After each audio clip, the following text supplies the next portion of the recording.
Okay, so a bit of a small detour today. So what I wanted to do is, okay, while I'm playing with this stuff, I just had this funny idea the other day where it's like, can you, like, could you use something like autograd in a standalone fashion, standalone, just to like solve your math homework? Like, let's say you're doing some derivative problems. I don't know, making it up, right? But could you use that? Yeah, could you use that to actually help you solve these? Probably not, because autograd is doing the stuff numerically, right? Not symbolically. But I mean, I don't know. Let's. I just kind of wanted to explore a bit this stuff. PyTorch autograd, and then we might even dive into tinygrad at some point. But let's do like, I don't know, 15-20 minutes on a bit of the maybe theory, not theory, but like, so forward, backward. Essentially you have, yeah, so you have x1, x2. So this is what you're doing, like forward, to build sort of your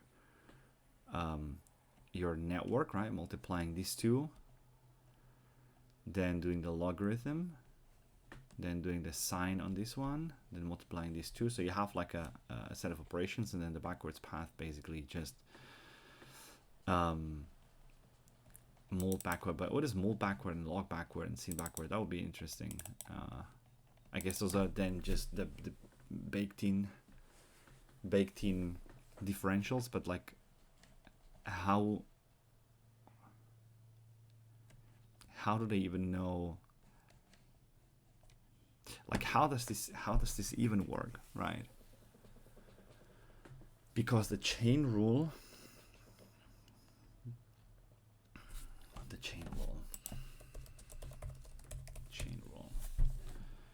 what the chain rule tells you, the chain rule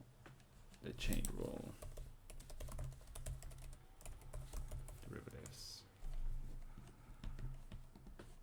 the chain rule is that if you've got these, right? So if you've got, oh, what did I do? Ask a follow-up. Okay, so if you have something like that, right? Y equals f, a function f, which is a function of another function gx, then the derivative of y with respect to x is given by basically the derivative of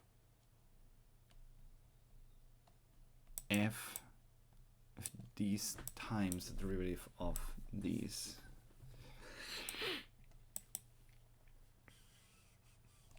Which I guess this is what this is trying to do, right? Because if you think about these, right, this thing here, this whole tree here, could be expressed as a big nested function, right? Because essentially you're so w is a function of z, right?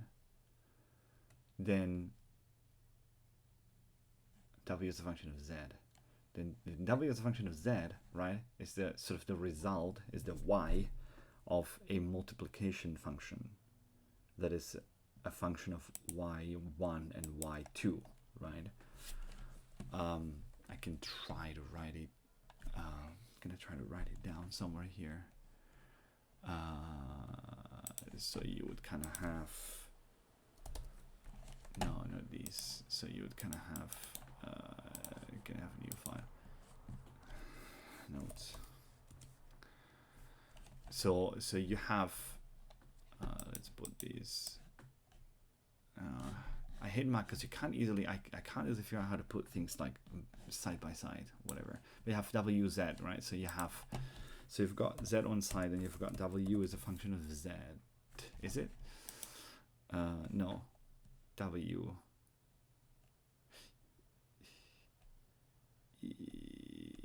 Yeah, it's a function of z, exactly. Then you've got the multiplication. So then you've kind of have like the, these basically. So wz really is the result of the multiplication of y1, y2, right? So you can just name that mul. But then you can see that you're essentially kind of nesting the whole thing, right?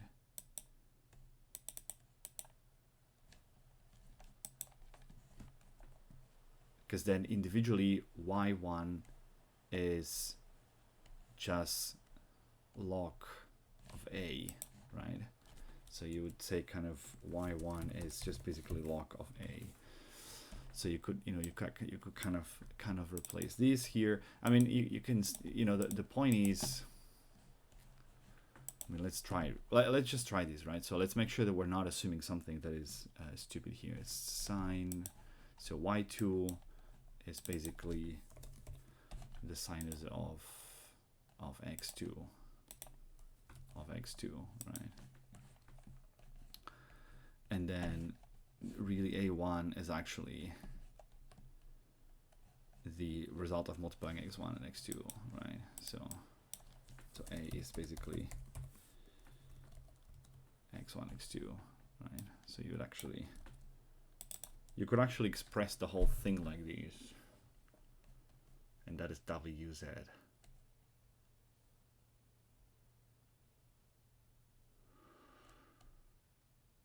The point in here being, and I don't know if the chain rule, I think it applies in a similar way, right? Because then essentially what the chain rule would say is you've got these, and then you've got, so you start here by the derivative of z1 with respect to w2. Still we'll see how, right? Because like how you can automate that, right?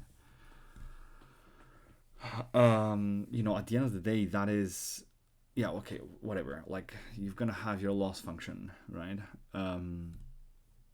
Oh yeah, of course, that's what z is, right? So that's what like w is the result, but then z is really what you're. I guess that what you're doing is that's the loss function then. But then essentially, what the chain rule says is, again, you do the derivative of the inner element multiplied by the derivative of the outer function, right? So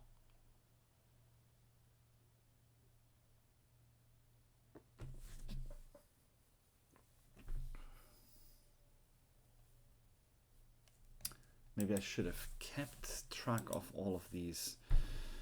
So a is, so y1 is log of a in this case, right? It's log of a.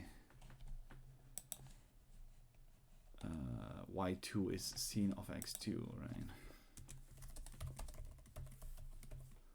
So that's what each of these nodes would be, and then a is essentially these, right? So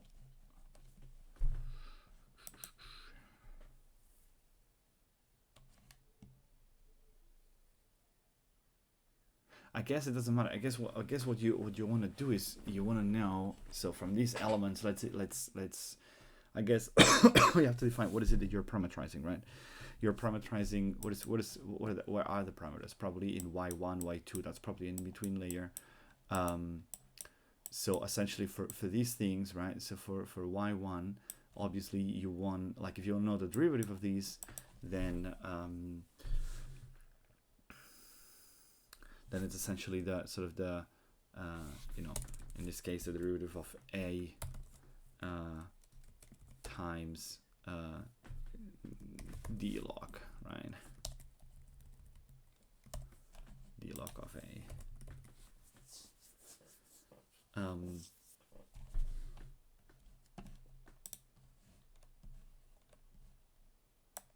Derivative of z, the derivative of a with respect to z. Why is it z all the time? Though.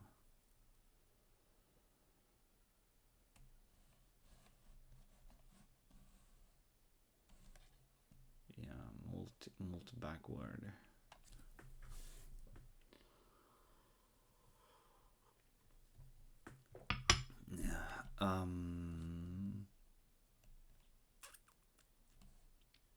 At some point though, you must just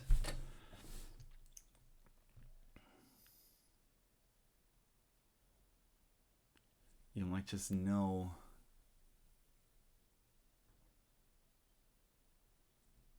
I am not so sure what the arrows represent in here though, right? You start here, the derivative of w with respect to z.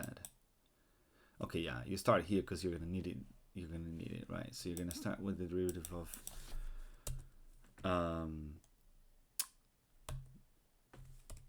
the derivative of w with respect to z,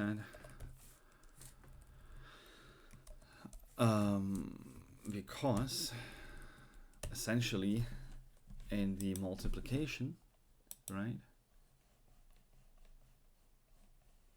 the multiplication is the derivative,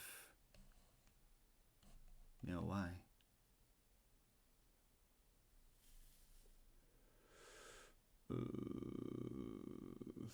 Yeah, okay, because you know that is the derivative of these is the derivative of these, right? Of course, because essentially you have that thing where you know the w of z is essentially the multiplication of a y1, y2, right? So you know these. So essentially the derivative of these is the same as the derivative of the multiplication of y1, y2. And because you know these, this means when you're calculating this one, right, you're gonna have to do when you're calculating this one, essentially you know that this equals this thing, and then times derivative of y1. I believe with two variables is something like this, but don't take that for granted. I think the chain rule for two variables, you kind of do the same. You just do the same thing for each parameter. Might be a little more complicated. Chain rule derivatives, two variables.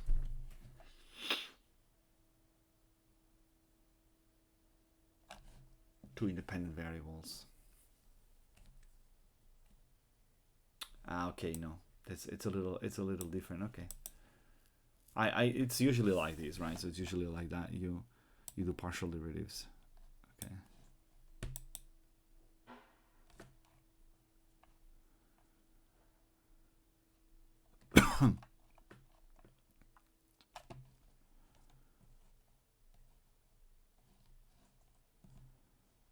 Suppose x and y are themselves functions of two independent variables, s and t.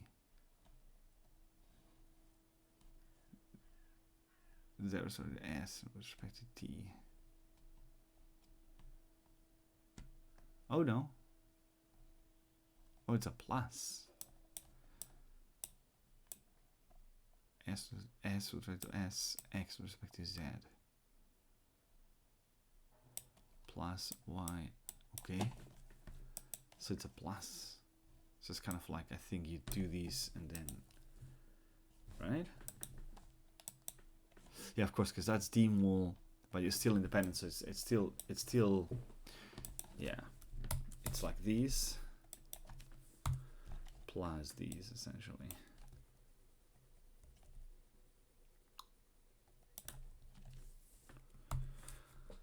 Okay, yeah, but then how do we know these? Okay, but then of course, because then individually, but the point is you always have the value on one side of the equation, so you can solve for these things, right? Because you're kind of carrying it over from the beginning, right? So you have more, you know these, you know these, right? So you know these, you have these values. So if you have these values, then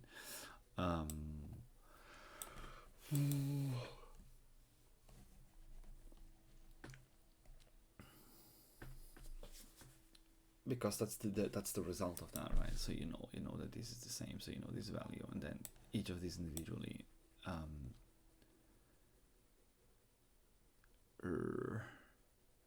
Timo y1, right? And then Timo the derivative of this one still time with respect to z.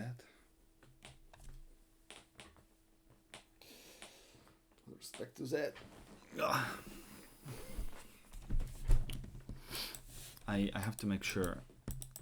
Yeah, I'm not so sure I'm grasping every single little detail of these.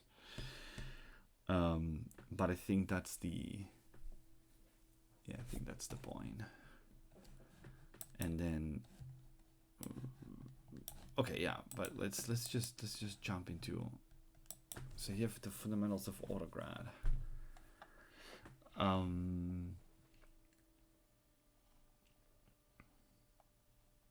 A simple example.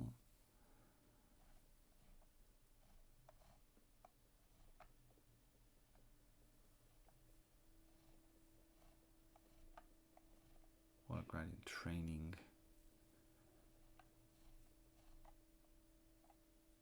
Can you use autograd?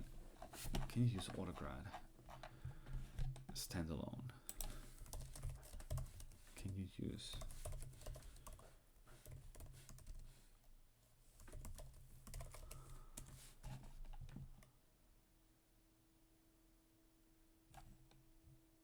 without another model? Exactly. Okay. So you just like, yeah, you just have tensors, right? So you perform some operation. Yeah, so it can basically do your homework, right?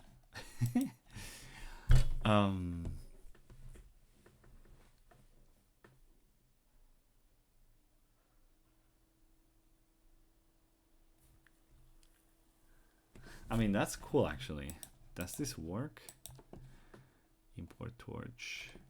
Can I just put that into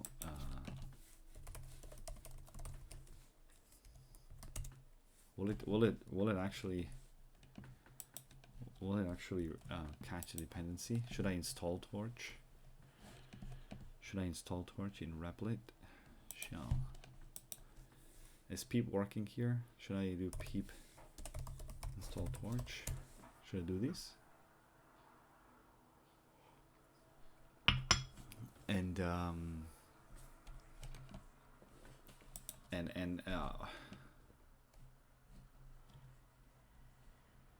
let's just make a simple example. I'm so used to this being y though that it bothers me a bit, but okay.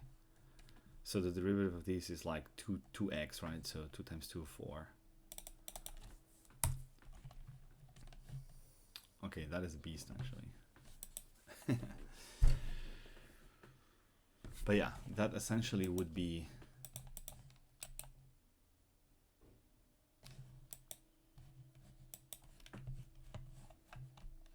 building model with PyTorch, autograd. Does autograd just have like a repository? I guess.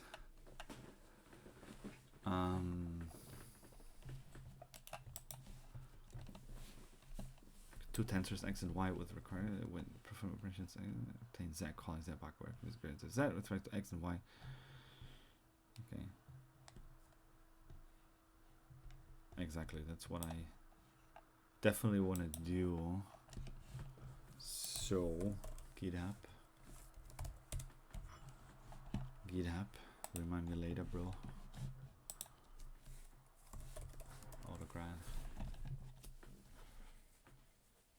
I guess there's like a okay, some interesting stuff in here. Torch autograd to the archive. Autograd. Autograding. PyTorch. Yeah.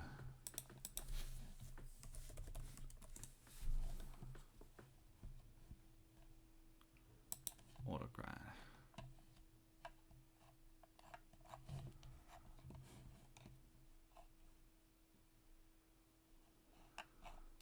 Okay, we'll have to dig into these. Is this installed already? Okay, 1 minute. We'll wait 1 minute. Okay, we'll wait 1 minute and see if that works well. And so this is autograd. on the full version of autograd. Oh, that's actually the full version. Is this? But is this the one that is?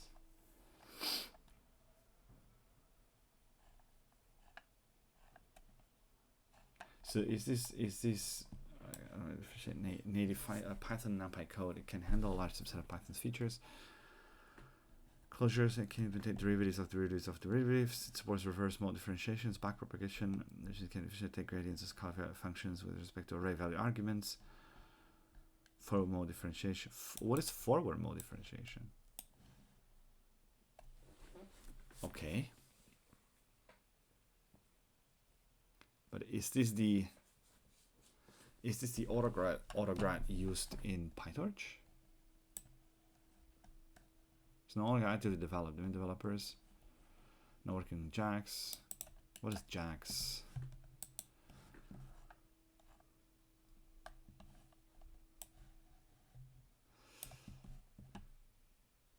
Autograd and XLA.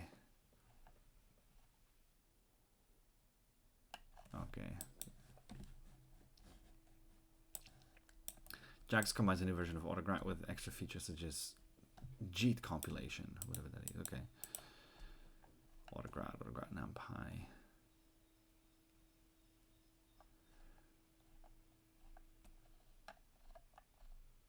So you define a function and obtains its gradient function. Wow. Okay. Really? Really? Even like, that's cool. Okay, so even it's like, symbolically speaking, I mean, it's like you actually have the function. Okay, it can still, you can evaluate it, but then, okay, that's interesting. Autograd.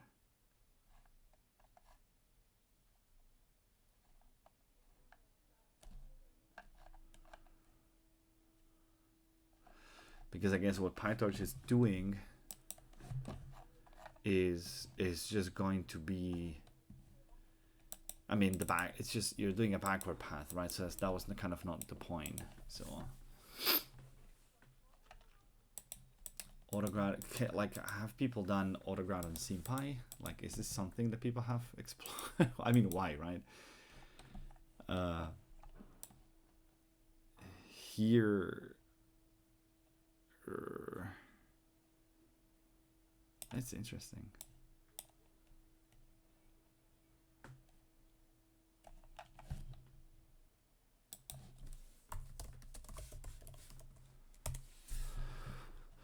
Autograd.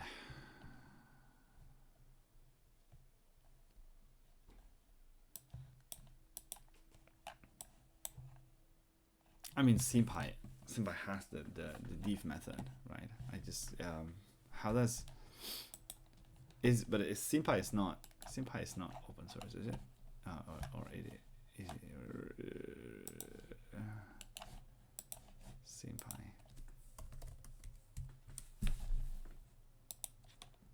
SymPy. Yes, it is, of course. And what is the div method?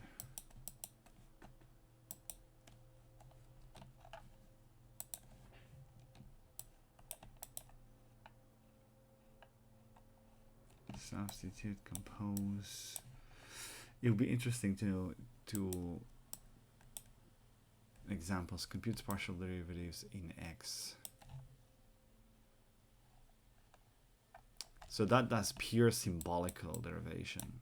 I wonder, I guess autograd, what autograd does here is just basically, this is a tutorial. I guess what this autograd does is just basically have that computational graph thing, right? I guess that's what it's doing. What's going on under the hood? Yeah, it records every transformation that was applied to the input as it was turned into the output of your function. I think that's the essence of it, and then they just apply this. I mean, it's a smart idea. It's still thinking. Does it take so much to install Torch? Maybe I shouldn't have installed Torch, because essentially what I want to do is I want to kind of given a function made up of several nested function calls, there's several ways to compute its derivative. For example, the chain rule. Yeah, but then there's a comparative finite differences or forward mode. So reverse mode is more practical. Yeah. What is forward mode though? Since the gradients propagate backwards through the function, is particularly nice since you don't need to instantiate the intermediate Jacobian matrices explicitly and instead only rely on applying a sequence of matrix free vector Jacobian product functions VJPs because autograd supports higher derivatives as well. Okay. How can you support ifs and loops? That's true. Some autodiff packages. So you specifically capture condition for your function performance, including all the control flows.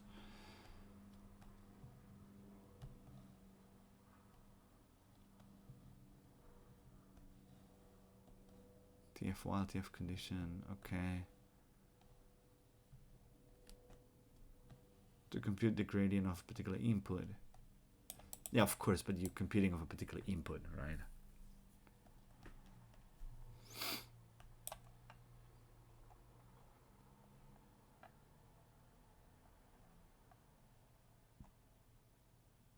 Your own primitives. You can define your own primitives. Interesting. Okay. Okay, we should definitely play with autograd. And not these, right?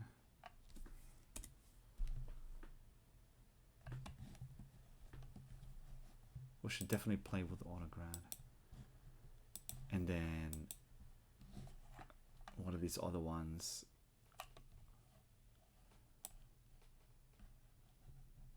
Okay, this is about grading. Sorry. Has nothing to do with autograd. And then Jax.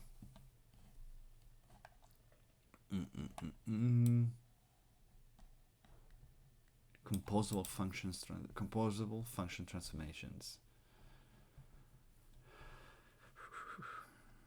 It's an unofficial Google product.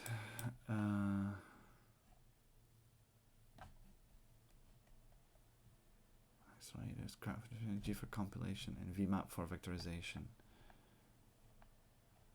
Automatic division grad checks are the same API as autograd. The most popular function is grad for reverse mode gradients. To any other grad. Okay.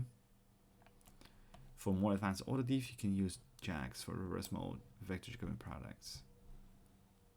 What is a vector Jacobian product? What is that?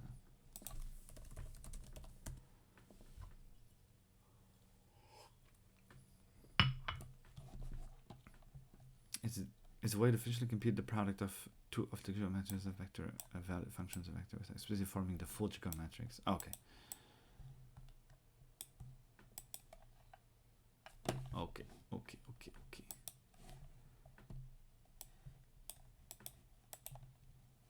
Whatever. I don't think that's gonna work somehow. But Python torch example. Yeah, 4. Okay. all this for that. But yeah, okay. So that actually works like these. With backward. So you can actually, but that, in a way, of course, this requires, like, this doesn't give you the function, right? That's interesting. Actually, that's really interesting. While autograd does give you the function, that just gives you the instantiation. I don't know if PyTorch can PyTorch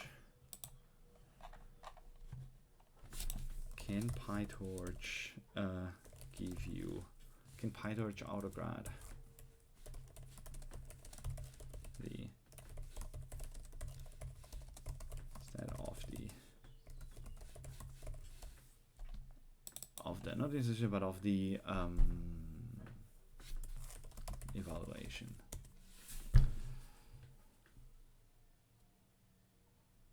Okay.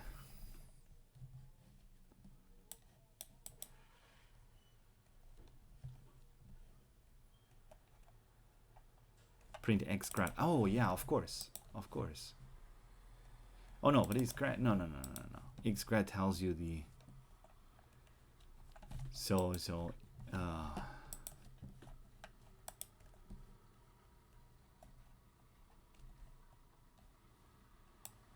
Does not return an explicit derivative function. That's what I meant.